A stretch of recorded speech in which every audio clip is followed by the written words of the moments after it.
So finally done with my London trip and now I'm currently going to the Stansted airport. That's the closest to Cambridge. और अगर आपको सस्ती ticket लेनी है, I will recommend कि जब आप US से इंडिया या इंडिया से US जा रहे हो, you can take a layover in London. सबसे सस्ता पड़ता है क्योंकि मैंने चेक किया, अगर मैं सिर्फ इंडिया जा रहा था तो मुझे 1100 की टिकट पड़ती और अगर मैं लंदन की थ्रू जा रहा होता तो भी 1100 की पड़ती। तो 2 दिन टेक्निकली फ्री थे और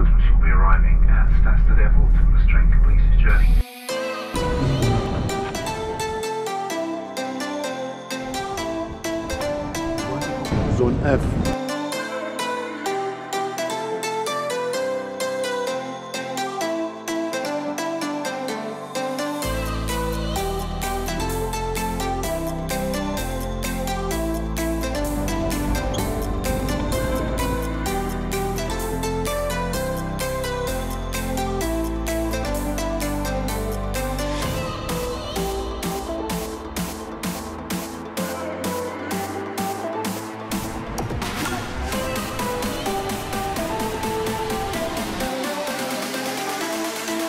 लंदन के लोगों की दुनिया ही अलग है। कार्तिक ने मुझे बताया था this is one of the smallest airport, Stansted airport. और ये बहुत बड़ा एयरपोर्ट लिखना है। यहाँ पे 100 से भी ऊपर गेट्स हैं। I am currently in my waiting room. मेरा गेट अब तक अनाउंस नहीं हुआ। यहाँ पे 100 से ऊपर लोग बैठे हुए हैं अपने गेट की वेट कर रहे हैं और गेट भी तब अनाउंस होगा जब 40 मिनट्स रह चुके होंगे प्लेन को बोर्ड करने में। यकीन नहीं होता, इन्होंने मेरा गेट 45 मिनट्स पहले अनाउंस किया है and my flight boarding closes in 30 minutes in advance.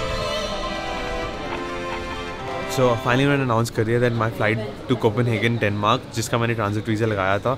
तो वो पहली बात तो बताऊँ कि मुझे ट्रांजिट वीज़ा क्यों लगवाना पड़ा, क्योंकि सस्ती एयरलाइन थी। क्योंकि ये जा रही है उस टर्मिनल में जहाँ पे ट्रांजिट फ्री जोन नहीं है। अगर आप ट्रांजिट फ्री जोन जाओगे जैसे ब्रिटिश एयरवेज से तो आपको ट्रांजिट वीज़ा नहीं लगवाना पड़ेगा, पर मुझे लगवाना पड़ा। तो मैंने 1100 की टिकट ली ना, थोड़ी सस्ती ली। Atlanta to London, London to Delhi and Delhi to back to Atlanta, तो इस कारण थोड़ा नुकसान हुआ। पर अगर आप ब्रिटिश एयरवेज की लोगे तो आपको उतने में पड़ेगी। पर मैंने थोड़ा लेट हो गया था, उसकी फ़्लाइट बहुत महंगी हो चुकी थी। 1500 की थी, मुझे 1100 में पड़ी और 150 मुझे वीज़ा पे खर्चना पड़ा। So you can say $1250 cost. And now talking about the cons of buying a cheap ticket, मुझे अपनी जैकेट फिर से निकालनी पड़ी। यहाँ पे वेट लिमिट थी 20 किलोज़, मैंने सोचा हर जगह 23 किलोज़ होगी, तो थोड़ा सा ऊपर कट गया। एंड लंदन में मेरा 2 दिन का स्टे बहुत ही अच्छा रहा, बहुत ज़्यादा मज़ा आया। Thanks to Kartik. 2 दिन में मैंने सोचा नहीं था मैं इतना घूम पाऊँगा, यूनिवर्सिटी भी देख पाया।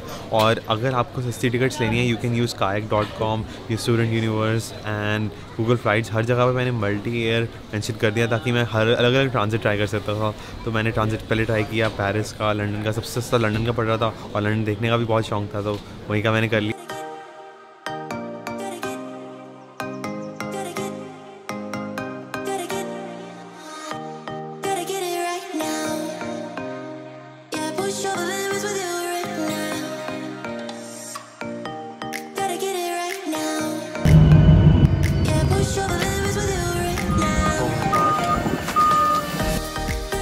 Just got done with immigration at Denmark, so here in Copenhagen. तो वो कहते हैं कि I have never seen a visa like yours with no dates because like it's just a transit visa for 1 day और मैं 3 घंटे के लिए इस एयरपोर्ट के लिए आया हूँ।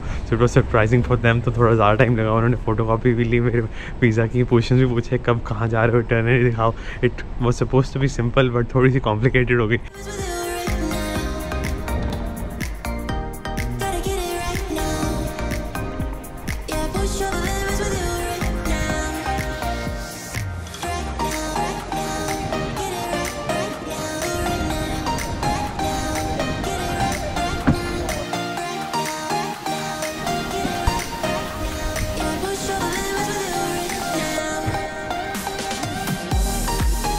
So Indigo to Delhi from Kuwait. So it's an. Do you know their 2-letter code? Can I see the itinerary?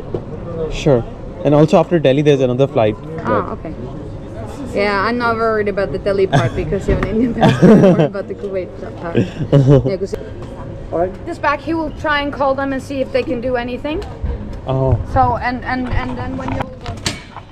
And also, like when I bought the ticket, it was written that I don't need. I called Kiwi, I called Kuwait Airport, I called. But Kiwi is shit. Sorry. Okay. They always do this, but they can't do it because there's no agreement between Pegasus Airlines and the other airlines. So it's not. This is not a combined ticket. Oh, it is a combined ticket. Well, they sold it as a combined ticket, but it's not because it doesn't exist, because there's no cooperation between the two airlines.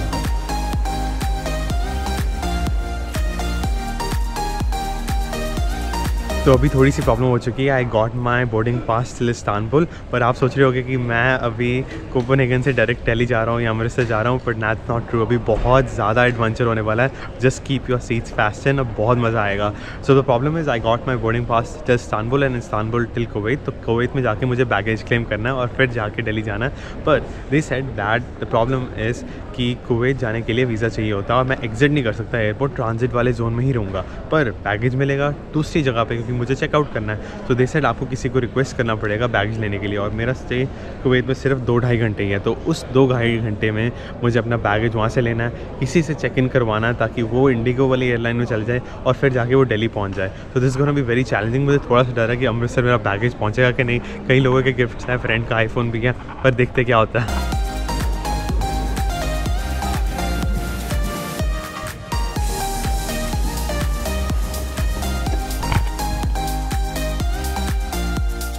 So the boarding of my flight starts in 5 minutes. और मैंने notice किया है जब से मैं आ रहा हूँ ना लंदन से, मेरी फ़्लाइट में कोई भी इंडियन नहीं है, क्योंकि यूजुअली मतलब इंडियंस एमिरेट्स मतलब बड़ी अच्छी फ़्लाइट्स में कैरी करते हैं जहाँ पे ट्रांजिट वीज़ा ना लगवाना पड़े या फिर जहाँ पे स्टॉप्स कम हो। क्योंकि कोई मतलब जो फ़्लाइट लंदन से अमृतसर भी जाती है, लंदन से दिल्ली भी जाती है, मुंबई भी जाती है, कोई इतने ट्रांजिट्स क्यों लेगा। 20 घंटे में ट्रैवल कर रहा हूँ, मुझे यकीन नहीं होता। जिस टाइम पे अभी मैं इंडिया में हो सकता था तो मैं 24 घंटे बाद इंडिया पहुँचूँगा। मुझे अभी भी यकीन नहीं हो रहा, बट एक्साइटमेंट बहुत ज़्यादा है अभी भी।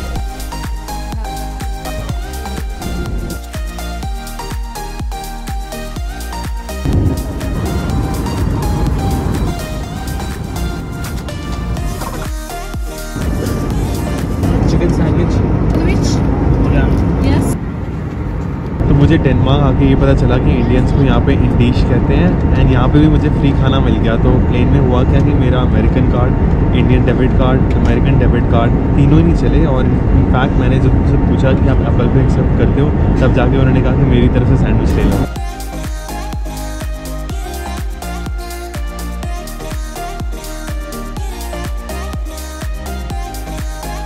Kuwait, I have flight in 45 minutes. If you have boarding pass, you can go.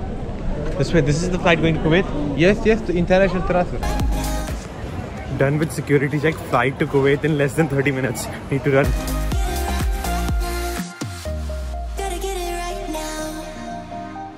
Yeah, push all the limits with you right now. So मेरा टर्की में टोटल 1 घंटे का लेओवर था और बचे सिर्फ 30 मिनट्स, और इस 30 मिनट्स में पानी पीने का तक टाइम नहीं मिला। तो ये तो अच्छा हुआ कि पिछली फ़्लाइट में फ्री खाना मिल गया, नहीं तो Gotta get it right now.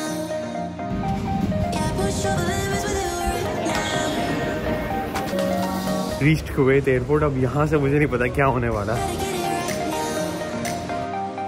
So finally I got some proper lunch here after like so many hours. मैंने सिर्फ ब्रेकफास्ट किया था लंदन में, उसके बाद फ्री खाना ही मिला प्लेन में। वो भी एक ये है कि सैंडविच दोनों बाद, पर अब फाइनली मिल रहा है। सो कुवैती दिनार की value is one of the highest in the world. I think ये एक दिनार में आई थिंक 240 रुपीज़ आते हैं। तो ये मुझे पूरा खाना पड़ा 3 दिनार का, तो around 700 rupees. And I have also gotten my boarding pass till Delhi, so I am all set. तो यहाँ पे एविएशन सर्विसेज है, उन्होंने मेरा बैगेज क्लेम जो इस्तांबुल से फ़्लाइट आ रही थी वहाँ से क्लेम कर दिया है और वहाँ पे चेक इन भी कर दिया है। So I am all set now. Limits with you right now. Gotta get it right now. Yeah, push all the limits with you right now.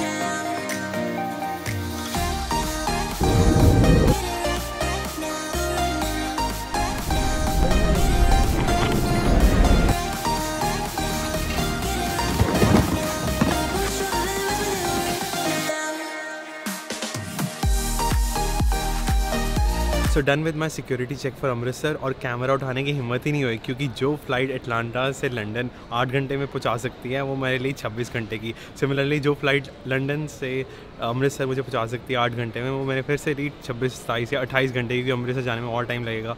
But anyway इसी कारण बहुत ज़्यादा थक गया था। अब मुझे बस फ्री खाना चाहिए था, इस कारण मैं यहाँ पे आया लॉन्च में। So I found out that my SBI card which is a master card is not valid for 25 rupee lounge, neither my American debit card और क्रेडिट कार्ड, वही मास्टर कार्ड और वीज़ा थे, पर सिर्फ इंडियन ही कुछ ही cards चलते हैं जो मास्टर कार्ड या वीज़ा कार्ड हो। सो एनीवे मैं सबवे खा के काम चला लिया, so pretty much all set. और अभी मैं सीधा 2 घंटे में अपनी फ़्लाइट लूँगा Amritsar and super excited. And Delhi airport में बहुत सारे चेंजेस आ चुके हैं। जब मैं लास्ट ईयर आया था 1 साल पहले, तब 45 मिनट तक वाईफाई मिलता था, अब अनलिमिटेड हो गया है। मुझे इतना ज़्यादा जेट लैग फील हो रहा है कि मैं जब भी बैठता हूँ मुझे लगता है मैं उसी सेकंड सो जाऊँगा, और इस कारण मैंने भी उन्हें फ़ोन करके बोल दिया कि 500 रुपये ज़्यादा ले लो, बस लैंड करवा दो, पर जवाब उनका आप खुद ही सुन लो। Sorry sir, this is not Freelancer. Yeah, push all the limits with you right now.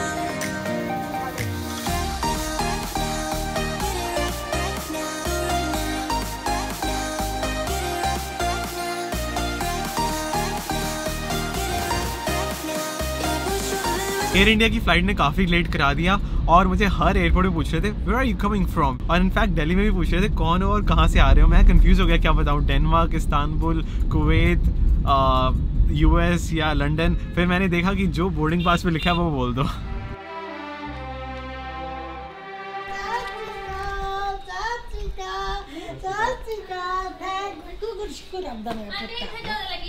पुत्ता आ गया, मेरा पुत्ता आ गया, मेरा पुत्तू आ गया, मेरा निन्नू आ गया, कुत्ता आ गया, आ गया, आ गया। साल बाद आया मेरा मुंडा, साल बाद अपने घर आया। बड़ी वेट कराई तो।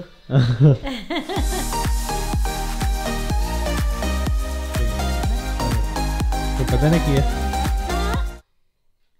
क्या हाल है? मगन हूँ अपने ही धुन में, और आज मेरी धुन बीट बॉक्स वाली है। एंड ऑल्सो वन वॉच, ताकि पता चल जाए मेरा फ़ोन आ रहा है। नानी को पता नहीं चलता कब फ़ोन मेरा आया। And also like this tells नानी about blood pressure, heart rate, pulse etcetera, and also sleep schedule. तो कौन सी ज़्यादा अच्छी लगी नानी? Both. Oh wow. It's nice, so nice of you. And this is the room जहाँ पर मैं JEE की, SAT की, ACT की, SAT सब्जेक्ट टेस्ट की, सभी टेस्ट की तैयारी यहीं पे करता था ऑन दिस स्टडी टेबल। और मतलब जब मैं आया था वापस, तब मुझे 2 तरीके के जेट लैग हो चुके थे। एक लंदन के टाइम जोन की तरफ से, जो कि मतलब जब रात को यहाँ पे 6 बजते हैं तो वहाँ पे रात हो जाती है, तो मुझे शाम को 6 बजे नींद आती थी 3-4 घंटे के लिए, फिर मैं सो जाता था, और फिर सुबह जाके 6 बजे फिर से नींद आती थी US के अकॉर्डिंग। तो 2 टाइम जोन के अकॉर्डिंग में 3-4 घंटे सोता रहा 1 हफ्ते। फिर हौली हौली जिम जाके अपने आप को थका के रात को जब सोता था फिर ठीक हुआ। अब I am completely normal. So अब से इंडिया के ब्लॉग्स आएंगे, I am super excited. So that's pretty much it. Thank you so much for watching and I will see you guys in the next one. Good bye.